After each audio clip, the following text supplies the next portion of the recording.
घमंडी ननंद की उठी डोली।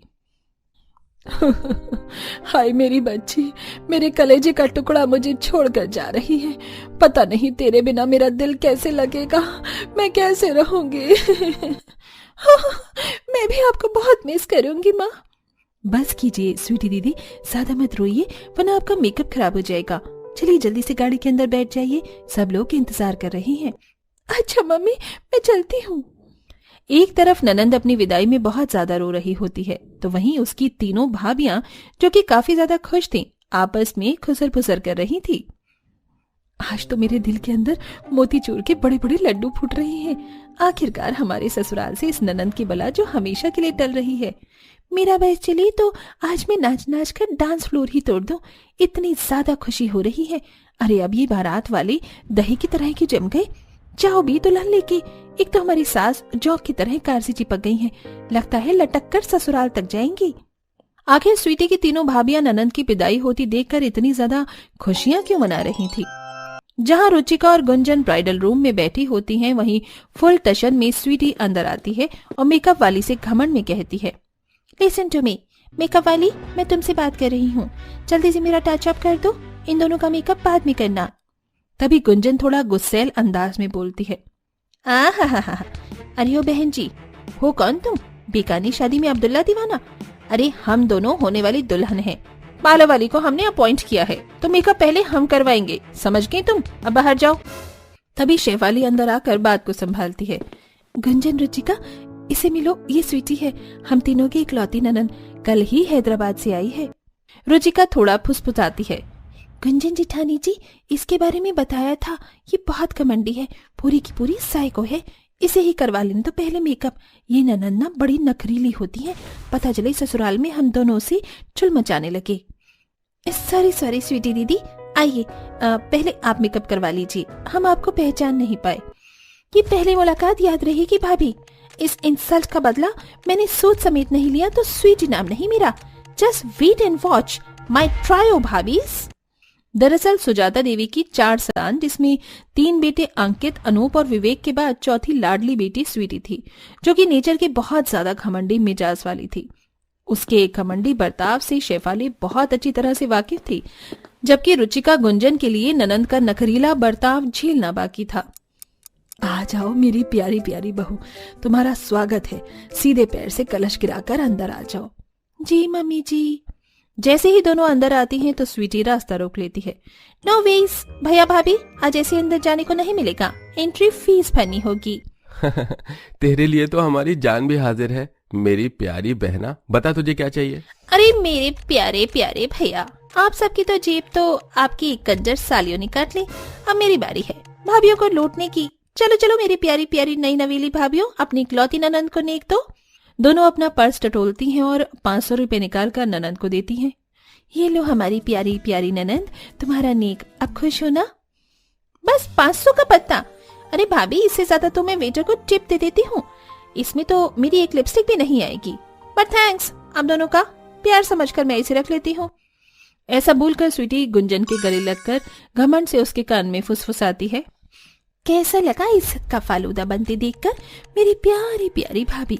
आगे से मुझसे पंगा मत लेना, वरना इसी तरह से ईंट का जवाब पत्थर से मिलेगा। बाप रे, ये ननंद तो बिल्कुल तीखी मिर्ची जितनी तेज तरार है, इससे तो बचकर रहना पड़ेगा। रुचिका को ससुराल में 1 सप्ताह का समय बीत जाता है। एक सुबह ननंद गुस्से में लाल पीली होकर पलंग पर रजाई में पड़े पड़े चिल्लाती है, शेफाली भाभी, ओ शेफाली भाभी, अरे कहाँ मर गई मेरी महान भाभी, मेरी बेटी कहाँ है? बस 2 मिनट लाती हूँ ननंद जी। हे भगवान, आज तो इस ननंद के गुस्से का शिकार होना पड़ेगा मुझे। शेफाली डरकर चाय लेकर आती है, उसके हाथ कपकपाने से कप की आवाज आ रही थी। ये लीजिए ननंद जी चाय। इतनी देर से चाय लाई है, आलसी कहीं की, अभी बताती हूँ। ये चाय बिल्कुल ठंडी हो गई है, मुझे नहीं पीनी, जाकर मेरे लिए दोबारा से बना कर लाओ, नाउ गेट लॉस्ट। बस स्वीटी दीदी, चाय में से अभी भी भाप निकल रही है, एकदम गर्म है, पी लीजिए, क्यों परेशान कर रही हैं? गुस्से में स्वीटी चाय दूर फेंक देती है। गर्मा गर्म चाय के छींटे से शेफाली का हाथ जल जाता है, उस बेचारी की आंखों में आंसू आ जाते हैं। मेरा हाथ। दौड़ी दौड़ी दोनों छोटी भाभी और सुजाता भी कमरे में आती है। क्या हुआ शेफाली भाभी, अब ठीक तो है? आओ आओ पधारो मेरी महान भाभियों, आप दोनों की कमी थी। अरे शिफाली, तुम तीनों से मिलकर भी मेरी एक बेटी को सुबह की बेटी नहीं दी जाती। जब देखो मेरी फूल सी बच्ची को गुस्सा दिलाती रहती हो। इतने सब के बाद भी सुजाता अपनी घमंडी बेटी का ही पक्ष लेती है। तीनों रसोई में लौट आई, जहाँ रुचिका मलहम लगाते हुए बोली, ये तो सासू माँ की बहुत गलत बात है, हर बात में अपनी घमंडी बेटी का ही पक्ष लेती हैं। पता नहीं शेफाली भाभी आप कैसे इस घमंडी अकड़ू ननंद के नखरे बर्दाश्त करती हैं। हमारी तो एक हफ्ते में हालत खराब हो गई, 100 नखरे हैं महारानी के। पता नहीं कब जाएगी इस घर से, क्यों ना हम इसकी शादी करवा दें, तब तो भला टल जाएगी। तभी किचन के बाहर से स्वीटी अपने तीनों भाभियों की बातचीत सुन लेती है।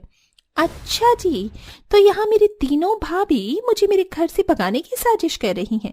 कोई बात नहीं, जितने चाहे पापड़ बेल लो, मैंने भी इनके प्लान पर पानी नहीं फेरा तो स्वीटी नाम नहीं मेरा। इसी तरह तीनों भाभियां अच्छे अच्छे रिश्ते लेकर आती हैं, लेकिन स्वीटी जानबूझकर ऐसी हरकत कर देती है कि वो मना कर देते थे। जी शौर्य जी, ये हमारी सासू माँ है और यह रही हमारी ननंद। जी नमस्ते। अच्छा, तो ये है वो बकरा जिसके साथ मेरी भाभी मेरा रिश्ता करवाना चाहती हैं। अब भी फुर करती हूँ इसे। स्वीटी जानबूझकर बिगड़ाए लड़के की तरह बर्ताव करती है, आंख मारती है और हाथ मिलाती है। Hello handsome, you are so hot. तुम बिल्कुल मेरे टाइप के हो, टॉल हैंडसम। लेकिन क्या मैं तुम्हें पसंद हूँ? हाँ जी बिल्कुल, आप मुझे पसंद हैं। इनफैक्ट मुझे तो आपके जैसे मॉडल ख्यालातों की लड़की चाहिए थी। मगर मैं जीन्स टॉप पहनती हूँ, सूट सलवार नहीं। मुझे मंजूर है। मैं कभी कभी पीती भी हूँ और डिस्को भी जाती हूँ। कोई बात नहीं, शादी के बाद हम दोनों चलेंगे, मुझे रिश्ता मंजूर है। इस तरह घमंडी ननंद खुद अपनी जाल में फंस जाती है, उसका मुंह खुला का खुला रह जाता है। तभी मौके का फायदा उठाते हुए भाभी एक के बाद एक उनके मुंह में लड्डू ठूस देती है। बहुत बहुत मुबारक हो हमारी प्यारी ननंद, अभी तक अपने इशारों पर तुमने हमें नचाया था, अब हम तीनों की बारी है नचाने की। देखते देखते शादी की रस्म और रिवाज शुरू हो जाते हैं। तीनों भाभी खुशी के मारे हल्दी मेहंदी संगीत में बहुत नाचती हैं। एक भाभी ढोल बजाती है, एक भाभी नाचती है और एक भाभी गाती है। ये गलियां ये चौबारा, यहाँ आना नौ दोबारा, अब तुम तो हुए परदेसी कि तुम्हारा यहाँ कोई नहीं, ननंद रानी कोई नहीं। इस तरह से धूमधाम से ननंद की शादी हो जाती है और विदाई का समय भी आ जाता है। तीनों भाभियां खुशी मना रही होती हैं। तभी जैसे ही ननंद की गाड़ी ससुराल के आगे से गुजरती है तो तीनों भाभी खुशी से नाचते हुए जश्न मनाती हैं। ए ढिंका चिका ढिंका चिका ढिंका चिका ढिंका चिका ए ए ए ए। अरे जग में तो पानी ही नहीं है, अब इतनी रात में मुझे पानी लेने के लिए बाहर जाना पड़ेगा। अरे मेरा पैर टूट गया। बहू, ये क्या है, तू देख कर नहीं चल सकती है क्या? आए। माफ करना ससुर जी, मैंने ध्यान नहीं दिया, मैं नींद में चल रही थी। बहू, ये तेरा कोई मायका नहीं है जो तू नींद में चल रही थी। अरे हमारा छोटा सा घर है, कोई बड़ा सा महल नहीं है कि अपने कमरे से दूसरे कमरे जाने के लिए तुझे गाड़ी का इस्तेमाल करना पड़े। पैरों से जाना पड़ता है और आंखें खोल कर। देख, तेरी वजह से तेरे ससुर जी को लग गई ना। सेजल को इतनी सी गलती के लिए इतना क्यों सुनाया जा रहा था, और सेजल भी चुपचाप बस माफी ही मांग रही थी।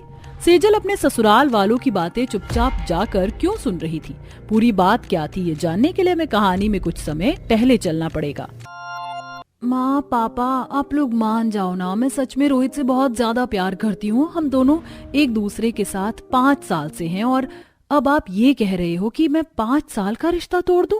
ना ना, हम ये क्यों कहेंगे कि तू अपने 5 साल का रिश्ता तोड़ दे। तू तो हमें छोड़ने को तैयार है, लेकिन उस लड़के को नहीं। माँ, आप ऐसे क्यों कह रही हैं? आप लोगों की वैल्यू है ना, लेकिन मैं अब रोहित को भी तो नहीं छोड़ सकती। अच्छा, तो अब तो उस लड़के को नहीं छोड़ सकती, लेकिन उस लड़के के लिए हमसे बहस जरूर कर सकती है। सच में यही दिन देखना बचा था। दीदी, ये सच में गलत है। अरे आप उस लड़के को जानती ही कितना हो, उस लड़के के लिए आप हम लोगों के साथ ऐसे क्यों बर्ताव कर रही हो? मैं आप लोगों को दुखी बिल्कुल नहीं देख सकती, लेकिन जब आप लोग ही मुझे नहीं समझोगे तो मैं क्या ही करूं? मैं रोहित से बहुत प्यार करती हूँ और मैं सिर्फ उससे ही शादी करूंगी। इतना बोलकर सेजल वहां से रोहित से मिलने चली जाती है। रोहित, मेरे घर वाले तो हमारी शादी के लिए नहीं मानेंगे और मैं तुम्हारे अलावा किसी के साथ शादी नहीं कर सकती। मुझे यही सही लगता है कि हम दोनों को मंदिर में जाकर शादी कर लेनी चाहिए। तुम सही कह रही हो, अब हमें ऐसा ही करना चाहिए। सेजल और रोहित मंदिर में जाकर एक दूसरे से शादी कर लेते हैं। ये तो बहुत छोटा सा घर है, आप सब लोग इस छोटे से घर में कैसे रहते हो? सेजल, मुझे पता है कि तुम काफी अमीर घर से आई हो, लेकिन अब जो भी है यही तुम्हारा घर है। हम सब इसी में रहते हैं, तुम्हें भी आदत हो जाएगी। सेजल जैसे तैसे अपने ससुराल में एडजस्ट करने की कोशिश कर रही थी। कुछ दिनों बाद सेजल रॉड से पानी गर्म करने के लिए लगाती है। रॉड से तो काफी धीरे धीरे पानी। भाभी, आप जब से आई हो कुछ ज्यादा ही बिजली खर्च नहीं कर रही हो? अरे पता भी है रॉड से पानी गर्म करने में कितना समय लगता है और इतनी देर तक पानी गर्म करने से बिजली का बिल कितना आएगा। पर ठंड इतनी ज्यादा हो रही है, पानी तो गर्म करना ही पड़ेगा ना, बर्तन धोने हैं, कपड़े धोने हैं। बाहू, तू कोई इकलौती नहीं है जो ठंड में ठंडे पानी से बर्तन धोएगी। मैं भी ठंडे पानी से ही धोती हूँ और जिया ने भी ठंडे पानी से ही बर्तन धोए हैं। ठीक है, हाँ ये तेरा मायका नहीं है जहाँ तुझे हर तरह की फैसिलिटी मिले, लेकिन तुझे खुद भी तो समझना चाहिए ना कि ये तेरा ससुराल है, तुझे कहीं ना कहीं तो झुकना पड़ेगा ही ना। ठीक है माँ जी, मुझे माफ कर दीजिए, मुझे पता नहीं था। मैं ठंडे पानी से बर्तन धो दूंगी। अभी जितना गर्म पानी हो गया है वो तो इस्तेमाल कर सकती हूँ ना। अब इस्तेमाल करना ही पड़ेगा ना, इतना गर्म पानी किया है, ये क्या वेस्ट जाएगा? सेजल बेचारी ठंडे पानी से बर्तन धोने लगती है। उसी शाम सेजल अपने मायके जाती है। माँ, पापा, ये क्या है? मेरी शादी को 1 हफ्ता हो गया है और आप लोग पगफेरे की रस्म के लिए मुझे लेने नहीं आए, इसलिए मुझे रस्म के लिए खुद ही यहाँ आना पड़ा। आप लोगों को मेरी नहीं पड़ी है क्या? अच्छा, तुझे याद आ गया क्या कि हम भी तेरे कुछ लगते हैं? अरे जब तूने शादी अपनी मर्जी से करी है तो तुझे बाकी रस्म की क्यों पड़ी है? माँ, ये कैसी बातें कर रही हो? अरे पगफेरे की रस्म तो होनी चाहिए ना। हमें रस्म और रिवाज में अब कोई दिलचस्पी नहीं रही। जब हमारी बेटी ने ही हमारी नहीं सुनी तो हम क्या ही कर सकते हैं। लेकिन अब तू आई है अपने ससुराल से मायके, तो यहाँ पर रुक जा, हमें भी अच्छा लगा तुझे देखकर। सेजल अपने मायके आकर काफी खुश थी। अरे गीजर का इस्तेमाल मत कर। लेकिन क्यों माँ, गीजर का इस्तेमाल क्यों नहीं करूं? ठंड इतनी ज्यादा हो रही है, अब क्या मैं मुंह ठंडे पानी से धोऊं?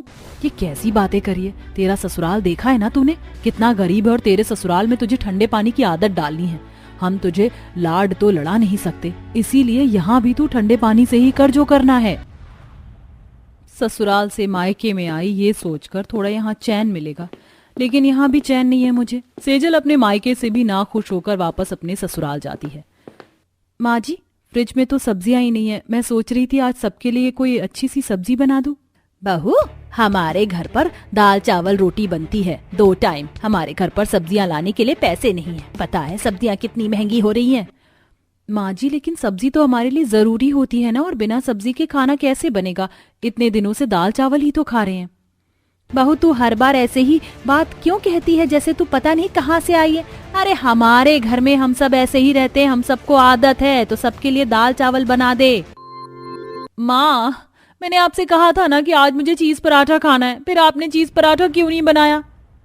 अरे इतने सारे तरह के तो पराठे बनाए हैं, ये खा लेना, अब कल बना दूंगी मैं तेरे लिए चीज पराठा।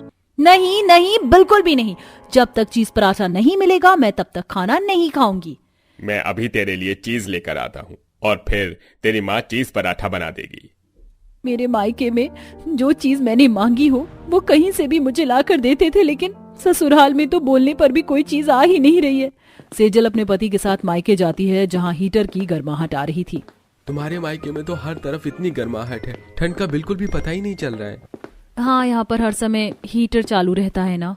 तुम्हें कितना सहना पड़ता है ना।